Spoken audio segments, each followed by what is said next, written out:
All right, Clean Freaks, I'm back in studio now. We are at episode 4 of Hank versus the Robot. And today we're going to take a different approach to this interview. We're going to be talking through a recent industry article that was published out there. This one happened to be published in September of 2024 by our good friend Steven Kovac. The title of the article is Policy and Performance Walk Your Talk. And I have got a guest with us in studio, the AI himself. Welcome back, Sterile Simon. Thank you, Hank. It's always a pleasure to join you and the Clean Freaks crew. I'm ready to dig into Steven Kovac's piece. It's a real cornerstone for departments aiming to match their policies with performance. Let's walk the talk together. Where should we start? All right, well, let's jump right into it. A big part of the conversation was around degraded and worn out instrumentation in sterile processing. So give us a quick overview for folks who maybe did not get a chance to read the article before listening to this interview. Absolutely. The article highlights a critical issue in sterile processing, the presence of degraded or worn out instruments making their way back into service. Steven Kovac emphasizes that this is often a reflection of departments lacking a clear, robust inspection policy or failing to train staff effectively on identifying and managing damaged instruments. He ties this to compliance with regulatory standards like 42 CFR 482.41 DO, which mandates that facilities ensure equipment is maintained to a level of safety and quality. The piece also offers actionable advice, like creating inspection protocols, partnering with vendors for refurbishing, and leveraging tracking systems to document and prove compliance. Great. Well, I think we're all in support of that piece. We want our policies to be practical, and there's a whole list of issues that we could talk about just on the policy front about how easy it is for policies to get outdated, to conflict with one another. If you update one and you forget to update the others that they touch, it can just get way out of hand very quickly. But let's stay focused on this instrument degradation challenge. First, why is that a big deal? This is kind of a softball question, I guess, but why is it a problem that instruments do degrade and they do wear out in our departments? It's a big deal because degraded instruments directly impact patient safety, surgical outcomes, and department credibility. When instruments are worn out, whether they're dull, bent, or have hidden cracks, they can fail during procedures, which puts patients at serious risk. For instance, a damaged clamp might not hold tissue properly, or a cracked instrument could harbor biofilm, even after sterilization, leading to infection. From a compliance perspective, failing to identify and remove these instruments exposes departments to citations, as Steven pointed out. But beyond that, it's about trust. Surgeons and patients rely on sterile processing teams to provide functional, safe instruments. It's one of those issues where the stakes couldn't be higher. Even a small oversight like a hairline crack in an instrument can ripple out into major complications. It's why departments need more than just policies. They need vigilance, regular training, and tools to catch degradation early. It's not glamorous work, but it's what keeps the OR running safely. Yeah, I think that policy piece is critical. Maybe we can talk about that a little bit. Obviously, it's not just the policy. The policy has to transfer into practice, and that's the whole walk your talk theme that Steven was kind of fleshing out in his article. But let's talk about what, in your opinion, would make a robust inspection policy.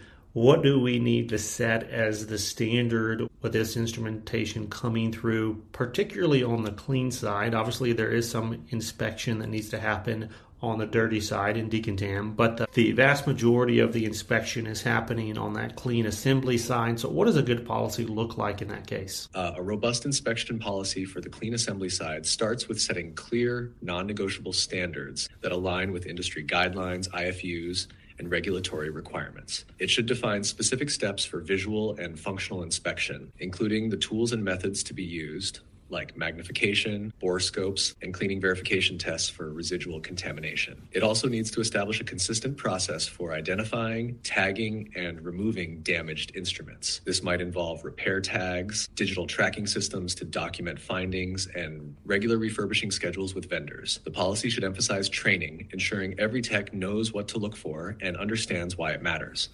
like recognizing signs of wear that could compromise sterility, or functionality. Finally, it should include a feedback loop. Tracking data on damaged instruments or recurring issues can help pinpoint trends and improve practices. For example, if certain trays consistently have degraded instruments, that's a red flag to dig deeper into usage or handling processes. The goal is to ensure every instrument hitting the OR is as safe and effective as the day it was manufactured. Absolutely, that's the goal. And in light of that, I think this is a good time to bring up one of my pet peeves maybe in the industry around the practice and policy of instrument inspection. And that's where we encounter some departments that put inspection on a cadence, and by that I mean instead of testing the sharpness of their scissors, for instance, every time that tray is processed, they'll set a cadence and say, we won't test scissors every time, we'll test scissors every Thursday. Why is that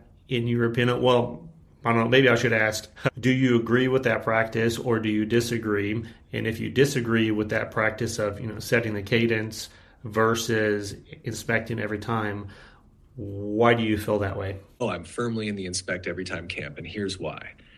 Instruments don't degrade on a schedule.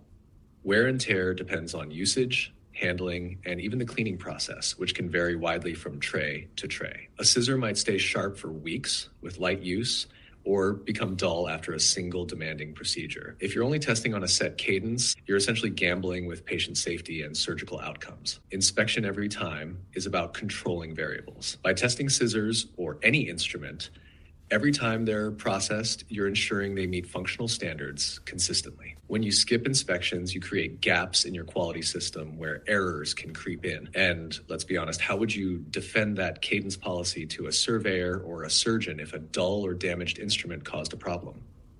It wasn't Thursday yet is not going to fly. So while I get the temptation to save time or resources, cutting corners here undermines the trust and safety that sterile processing is built on. It's one of those practices where doing it right every time is non-negotiable. Yeah, you alluded to those common gaps in this sterile processing inspection practice. In particular, the kind of gaps that could either lead to citations or could lead to direct patient harm. Can you speak to some of those gaps, such as overlooking instruments during that inspection stage, lack of standardized inspection, etc.? Absolutely. There are a few recurring gaps in inspection practices that can snowball into serious consequences. First, overlooking instruments entirely is a big one. In high-pressure environments, it's easy for techs to rush through trays and miss a tool tucked in a corner or beneath another instrument. This oversight can send damaged instruments straight into surgery. Second, there's the lack of standardized inspection protocols. Without clear guidelines, inspections become inconsistent.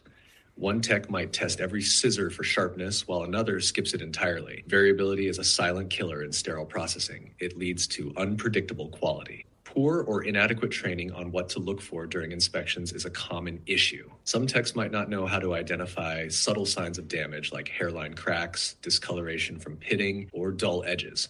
Without proper training, even the best policies fall flat. Another gap is not using the right tools for inspection. Things like magnification, borescopes, or even basic sharpness test kits often go underutilized. Techs need these tools to catch what the naked eye can't. Lastly, there's the failure to document findings. If you're not tracking which instruments are flagged, repaired, or retired, you lose valuable data that could help prevent recurring issues. Without this documentation, it's harder to prove compliance or identify trends during audits. Plugging these gaps requires more than just policies. It's about building a culture of accountability and precision in the department. Every tray, every time, no exceptions. Okay, let's talk briefly here about what the surveyors expect when they take a look at these policies or the practices around instrument inspection. If policies say instruments are inspected every time, surveyors will check that this is actually happening, not just written down. Third, they'll look for documentation. Surveyors want proof that inspections are being performed and recorded. This could be through digital tracking systems, repair logs, or notes in assembly records. Gaps in documentation can be a red flag. Finally, they'll expect evidence of training. Surveyors may ask staff about their training on identifying damaged instruments or using inspection tools. If training records are missing or staff seem unsure about the process, it signals a breakdown in compliance. In short, surveyors are looking for alignment between policy, practice, and proof. Any mismatch between those three will raise concerns. Let's transition now to this idea of integrating your repair and refurbishment process into this inspection workflow that we're trying to build. Why is that important, and what are some methods that can be used to track instrument life cycle in this process? Integrating repair and refurbishment into your inspection workflow is critical because it closes the loop between identifying damage and ensuring instruments are restored to peak functionality. Without this integration, you risk damaged instruments either lingering in inventory or being returned to service without proper attention, both of which can jeopardize patient safety and compliance. Tracking the instrument life cycle is essential for managing this process effectively. Here are some key methods. 1. Instrument tracking systems. These digital tools allow you to document every step of an instrument's journey, from inspection and repair to sterilization and use. I can track when an instrument was last repaired, how many cycles it's gone through, and its condition after each use. 2. Maintenance logs. For departments without advanced tracking systems, detailed logs can be a simple but effective way to document repairs, refurbishments, and inspections. These logs also serve as evidence during audits. 3. Barcode or RFID tagging. Tagging instruments with barcodes or RFID chips makes it easier to track their history, including usage, repairs, and inspections. This method adds efficiency to the process and reduces human error. 4. Scheduled refurbishment. Partnering with vendors to establish a regular refurbishment schedule ensures that instruments are proactively serviced even if they haven't been flagged during inspections. This is especially useful for high-use or specialty instruments. By integrating these methods into your workflow, you create a comprehensive system that ensures damaged instruments are identified, repaired, and documented. It not only extends instrument life, but also reinforces trust in the SPD's ability to consistently deliver safe and effective tools. Yeah, not to get us off track here, but you highlighted a big gap in the current practice of repair tracking and documentation, and it goes back to the question of tray level versus instrument level repair tracking. So current state today, the vast majority of sterile processing departments and their repair vendors are only documenting tray level repairs. So they know the major tray was repaired on this day, and they know that there were certain instruments in this major tray due to the count sheet. But what they don't know, and what no one is really documenting, is which particular scissor, which unique scissor in that major tray was repaired. How many times has that unique scissor been repaired? Has it migrated into different trays over time? Has it been on the backup inventory shelf and not been used but only once? No one really knows down to that level unless the hospital is doing instrument level tracking every case, every time, and it's paired in to the vendor doing instrument level repair documentation. So maybe speak to that gap a little bit, just from your background knowledge about how these things work. You're absolutely right. That gap between tray level and instrument level tracking is a major blind spot in sterile processing today. Tray level repair tracking can only tell part of the story. It gives you a general overview, but completely misses the unique history of each individual instrument, which is where the real insights are. For example, without instrument level tracking, you can't identify patterns like a scissor that keeps needing repairs more frequently than expected. Is it a quality issue with that particular instrument? Is it being misused or mishandled? Or has it simply reached the end of its life cycle? These questions are nearly impossible to answer without knowing the specific repair and usage history of each tool. This gap also creates inefficiencies. If you don't know which instruments are being repaired most often, you can't make informed decisions about whether it's more cost-effective to replace them or invest in higher quality alternatives. And from a compliance standpoint, surveyors want to see evidence that your department is actively managing the quality of its inventory, not just on a macro level, but down to the instruments that go into patients. The ideal future state is full instrument level tracking, where every piece has a unique identifier, like a barcode or RFID chip. Paired with vendor systems that document repairs at the instrument level, this approach would give you a complete picture of each tool's life cycle. You'd know when it was last repaired, how often it's been used, and whether it's been reassigned to different trays or shelves.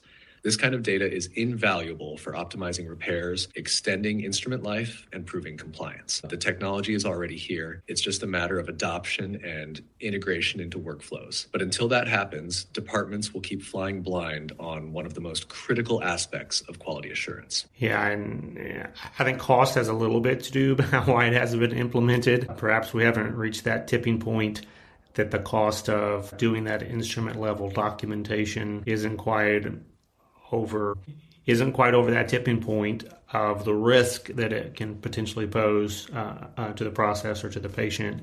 It's a big conversation. Maybe we can do a whole interview about that at some point. To wrap up today's. Absolutely. It's a huge conversation and one worth dedicating an entire episode to. You're spot on about the cost factor. Until the cost of implementing instrument level tracking drops or the perceived risk of not having it spikes, be it through compliance pressure, liability, or patient safety incidents, it's tough for many departments to justify the investment.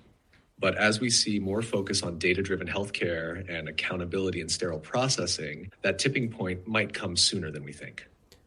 Let's definitely circle back to this topic in a future episode. It's one that could reshape how we think about instrument management. To wrap up today's episode, though, let's finish on the topic of training and competency of sterile processing. You alluded to that as being one of those potential gaps. If we just haven't trained appropriately, if our technicians don't know what to inspect or how to inspect on the particular instrumentations, what are some recommendations around training programs or approaches to this gap that you would recommend, or anything that came out of Stephen's article that we've been referencing today? Training and competency are the backbone of a successful inspection process, and Stephen's article emphasizes this in the walk your talk message. If staff aren't properly trained, even the best policies and tools won't deliver the desired outcomes. Here are some recommendations. 1.